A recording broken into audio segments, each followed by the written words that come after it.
Nih buat lu nih yang mau beli motor, utamakan mesin dulu. Yang namanya lu beli motor bekas itu tuh body ya keberapa lah, yang penting bodinya kelihatan mulus, lecet-lecet dikit mah nggak masalah teman-teman. Yang namanya motor second ya kan. Tapi yang gue tekankan lagi, utamain mesin dulu. Jangan sampai kasusnya kayak gini nih. Jadi si abangnya kan beli motor second teman-teman. Nah ini ada kemungkinan sebelum motornya dijual, ini tuh motor pernah kehabisan oli.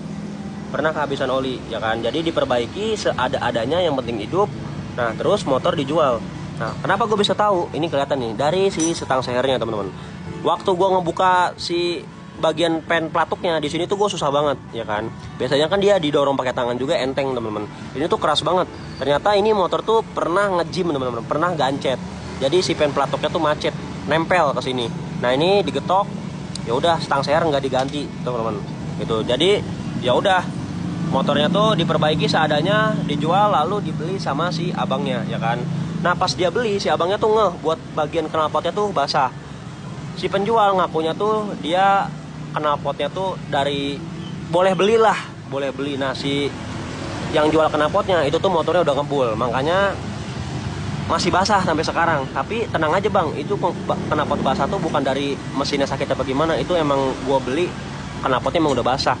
Ternyata ya gitu teman-teman, nggak kering-kering sampai sekarang. Apalagi kan si ownernya kan beli dari bulan Desember, sekarang bulan Agustus. Harusnya kan knalpot kalau emang bukan mesinnya yang bermasalah itu udah kering, nggak basah teman-teman knalpotnya ya kan. Apalagi ini dipakainya tuh udah bukan sehari 2 hari lagi, udah bulanan. Nah gue nanya ke si ownernya, lalu kenapa bang knalpotnya basah, kenapa nggak dibalikin lagi aja, kenapa nggak jadi? Nah kata si ownernya, dia tuh demen cuy, cinta banget nih sama motornya. Apalagi kan dia ngeliat bodinya tuh mulus banget ya kan. Nah pikiran dia paling kayak ya udah sih ngebol doang, paling habis berapa duit ya kan. Padahal kalau mesin itu dia nggak bisa diestimasiin teman-teman.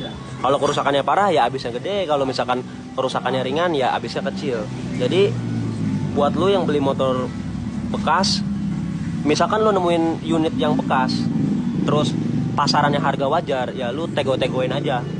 Kalau bisa mah turun banget lah dari harga wajarnya gitu. Jadi antisipasi lu dapet unit busuk kayak gini cuy ya kan. Lu kalau misalkan dapat unit busuk kayak gini, lu mau gimana? Lu beli harga wajar ya kan, belum nanti perbaikannya gitu. Jadi ya hati-hati lagi lah, perlu dipikirkan lagi. Utamakan mesin dulu cuy ya kan. Nah terus ngebolnya nggak hilang-hilang, mesinnya juga berisik, dibawalah ke bengkel gua teman-teman buat dilakukan perbaikan. Nah sebelum dilakukan perbaikan ini tuh sama gua mau gua tes dulu biar gua tahu sebelum motor dibongkar sama seudah dibongkar. Nah pas gua tes ini tuh motor buat larinya tuh kurang. Nah pas selesai ngetesnya, gua tuh ditanya nih sama si ownernya, gimana bang buat larinya? Ya kata gua kalau buat Vario 125 lari segini sih kurang ya kan. Apalagi kan gua di bengkel itu tau lah, motor yang larinya sehat, motor yang larinya kurang itu tahu gimana.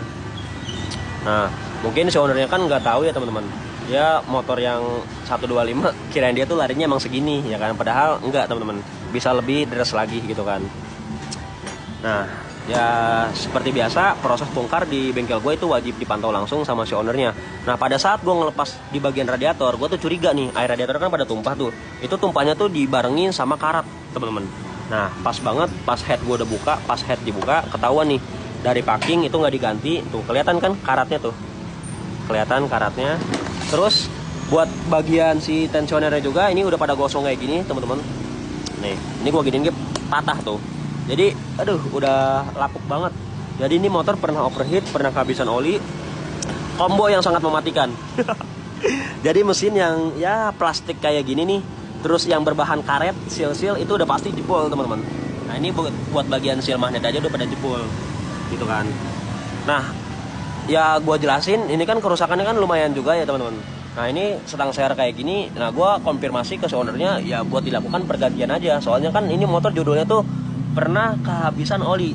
Nah yang udah motor kehabisan oli itu bom waktu teman-teman. Jangan sampai nanti mesinnya udah sehat, kemudian kedepannya itu timbul suara aneh-aneh lagi gara-gara si setang sehernya ya kan gitu. Ini sampai olinya habis gitu kan. Terus dugaan gue bener temen, ini kenapa motornya larinya tuh kurang, itu ada di bagian kompresi. Nah ini buat bagian klepnya tuh nggak rapat teman-teman, bocor. Nah ini pernah ganti bos klep ya kan. Nah ini bos klepnya tuh dia miring. Nah, lu bisa lihat sendiri kan, bentar gue zoom ya. Nah, yang besi belah sini tebal, yang belah sini pendek, ya kan. Nah, ketahuan nih dari buat bagian settingan klepnya. Tuh, belah sini lebar kan tuh. Lebar, sedangkan belah sini dia makin mengecil. Tuh, jadi si klep yang sebelah sini tuh dia ngehantam si seating klepnya tuh, dia gigitnya tuh sedikit banget, teman-teman. Nah, di sini terjadi kebocoran si kompresinya. Ya udah, berhubung si owner nggak ada budgetnya kan, dia beli motor ini di harga wajar, ya udah buat perbaikannya dia belum ada rezeki, teman-teman. Nah, ini buat bagian water pumpnya juga udah karatan, cuman kata si ownernya udah bang, pasang-pasangin lagi aja, nanti kalau ada naik stem gua ke bengkel lo lagi. Jadi ini motor cuman ganti piston aja, teman-teman, piston, packing, ya seal klep lah gitu kan. Nah, ini buat bagian mesinnya juga, buat bagian head udah gua sunblast ya kan, tuh udah bersih. Nah, sebelumnya kan kuning begini. Jadi gue ngebersihinnya cuman bisa sampai sini doang ya bang ya. Tuh, cuman bisa sampai bagian head doang. Bagian sini kan nggak gue bongkar. Nah, jadi gue bagian sini aja. Udah gitu aja sih teman-teman. Lu kalau misalkan mau beli motor bekas, jangan sampai kena genjutsu bodi mulus. Fokus pertama cek mesin sedetail-detailnya. Nggak ngerti, nggak usah sosokan. Bawa orang yang ngerti motor.